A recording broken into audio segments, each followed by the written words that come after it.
जय श्री कृष्णा मित्रों, आइए देखते हैं संपूर्ण ज्ञान यूट्यूब चैनल में पति सेवा से पति बस में। जो स्त्रियां अपने पति की सेवा करती हैं सच्चे मन से, उनके पति उनके बस में रहते हैं।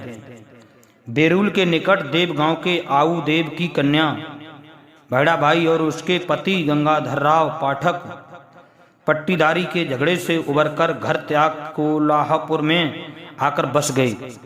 वहां मकान मालिक हिरकंठ ने उन्हें एक सबतसा कपिल गौ समर्पित की।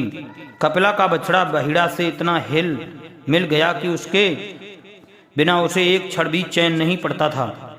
उन दिनों कोल्हापुर में समर्थ पंचायत के प्रसिद्ध संत जयराम स्वामी का कीर्तन चल रहा था। बहिड़ा बाई भी वहां पहुंची और साथ में बछड़े को लेती गईं। स्वामी जी का चरण छूकर वह उन्हीं के पास बछड़े सहित बैठ गईं। कार्तिक एकादशी के कारण बढ़ती भीड़ देख प्रबंधों ने बछड़े गौ को वहां से बाहर ले जाकर बांध दिया। बछड़ा जोर जोर से रमाने लगा और बैड़ा भी अनमनी हो उठी। स्वामी को पता चलते ही उन्होंने बछड़े को भीतर बुलवाया और दिव्य दृष्टि से दोनों को अधिकारी जान उनका विशेष गौरव किया। फिर क्या था, चारों ओर बहिड़ा की चर्चा चल पड़ी। सभी कहाँ करते, इतने बड़े साधु जब बहिड़ा भाई का इतना सम्मान करते हैं तब निश्चय वह पहुंची हुई होंगी। वैसे ग्रस्त होते हुए भी बहिड़ा भाई का सारा समय भजन पूजन और गौ सेवा से ही बीतता। गंगाधर राव को यह पसंद ना था। बहिड़ा का गृहस्थी से वैराग्य और निवृत्त से अनुराग देख वे भीतर ही भीतर उस पर कुड़ते थे। यह वैराग त्याग देने के लिए उन्होंने कई बार बहिड़ा का नाम विषयों की ओर मोड़ना चाहा, पर वे कभी सफल ना हुए। जयराम स्वामी की इस घटना ने तो आग में ही घी का काम कर दिया।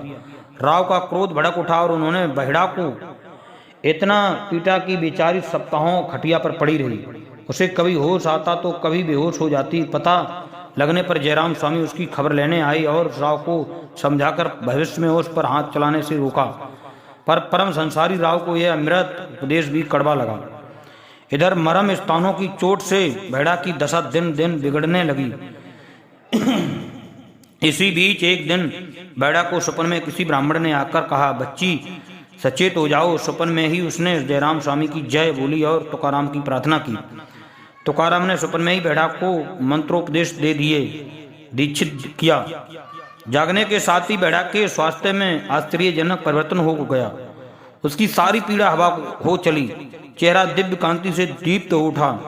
अब तो वह भगवानंद में और भी रमने लगी। उसके अंतर में तुकोबा के प्रत्यक्ष दर्शन की तीव्र उत्कंठा जाग उठी। दोबारा जयदेव स्वामी उसके घर पधारे। अब तो सारा कोल्हापुर बहिड़ा के घर पर टूट पड़ने लगा। बहिड़ा का घर साधुकों का अखाड़ा बन गया। यह सब देखकर गंगाधर राव अत्यंत निराश हुए। शूद्र जाति के तुकाराम की शिष्या बनने में गौरव मानने पर बहिड़ा से वे और भी चिढ़ गए। उन्हें संसार से वैराग सा हो गया। उन्होंने घर त्याग कहीं चले जाने की सोची और एक दिन जाने के लिए निश्चय भी कर लिया। बहिड़ा को इसका पता चलते ही उसे भारी दुख हुआ। पति द्वारा परित्यक्ता होने की कल्पना से ही वह कांप उठी। उसने बहुत अन्याय विनय किया, पर राव टस से कमस नहीं हुए। लाचार बहिड़ा निर्बल के बल राम को मानने लगी। प्रभु, मैंने कौन सा ऐसा महान अपराध किया जो आप इतना कठोर दंड दे रहे हो? सच कहती हूँ, पति मुझसे अलग हो गए तो मैं प्राण दे दूंगी। पत्थर के पंडरीनाथ और स्वापिनिक तुकाराम के लिए प्रत्यक्ष देवता पति को त्यागने के लिए मैं कभी तैयार नहीं। नारी के जीवन का विश्राम एकमात्र पति ही होता है। दयालु, दया करो अब पत रखो। भगवान ने पतिव्रता की पुकार सुन ली। घर त्यागने से ठीक पहले दिन रात में गंगा राव को अकस्मात जोर का जोर आ गया और उनकी यात्रा रुक गई। साध्वी बहिड़ा को अवसर मिला और उसने उसका पूरा लाभ उठाया। उसने लगातार 1 मास तक एक निष्ठा से पति की सेवा शुश्रूषा की। पति सेवा में वह नींद ही किया, भूख प्यास तक भूल गई। बहिड़ा की इस अद्भुत सेवा से राव को अपनी करनी पर अनुताप हुआ और उसी के बाद उनका जोर ताप भी मिटा। वे बहिड़ा को लेकर दोही आए और तुकाराम महाराज के अनन्य भक्त बन गए।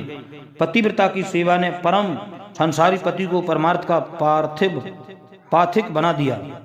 जय श्री कृष्णा मित्रों, हमारे संपूर्ण ज्ञान यूट्यूब चैनल को सब्सक्राइब करें, लाइक करें और भी ज्ञानवर्धक वीडियो आप लोगों को सुनने के लिए मिला करते रहेंगे। जय श्री कृष्ण।